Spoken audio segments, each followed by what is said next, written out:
please. Thank you, Las Cearlaigh. Cearlaigh, I welcome the fact that we are debating this very important issue in the House this evening. I welcome Minister Fitzgerald and indeed her commitment to this area.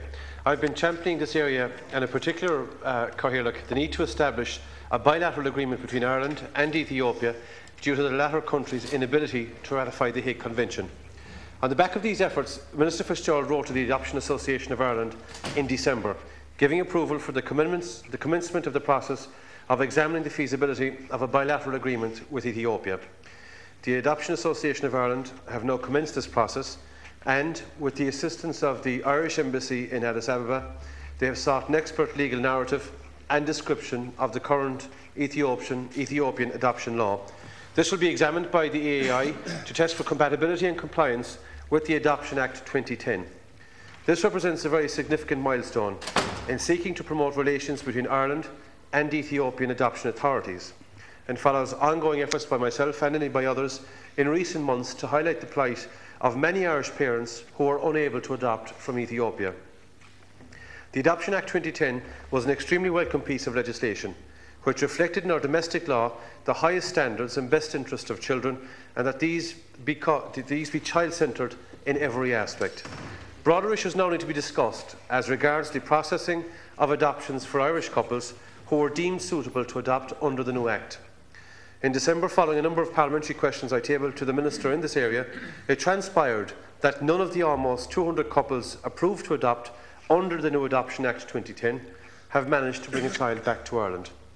Some 178 declarations of eligibility and suitability were issued by the Adoption Authority to Irish people wishing to adopt from abroad since the Act came into force. The explanation given by Minister Fitzgerald is that waiting times between the sending of an application pack and the actual completion of an adoption in sending countries may vary greatly and may extend to as much as 3 years or more in some particular cases. I want to conclude by mentioning, Las Cearlaigh, the grandfather clause.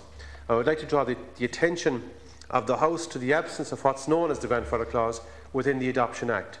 The clause would permit couples to adopt more than one child from the same country, and was supported by now Minister Shatter as the bill was passing through the House in late 2005. By enabling parents who have already adopted a child from one country to return to that same country, it reduces waiting lists for other countries, thus benefiting first-time adopters. And others could complete their family from the same country of origin as their child or their children. The lack of a grandfather clause is not in the best interests of our existing children, because all the academic research and experiences of adult adoptees emphasises the importance of ensuring that your child's racial heritage is fully valued and expressed in your family life. To have a sibling of the same racial heritage can only add to each child's own and shared experience of their racial heritage.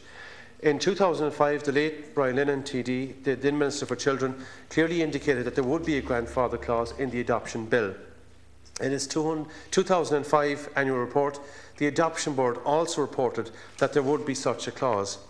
At the time, it was decided against including such a provision in the bill, as it would represent a considerable dilution of the intent of the legislation in terms of setting improved standards for inter-county adoption. I'm about to conclude now, Las Cearlaigh, with 2 final points. I would like to call on you, Minister, to examine the possibility of reopening the issue of the grandfather clause. It would be so much better for siblings to be able to share the experience of their birth country rather than individual countries, which sometimes may be continents apart. There are, of course, other aspects to a shared racial heritage, even down to having a sibling who shares your physical characteristics.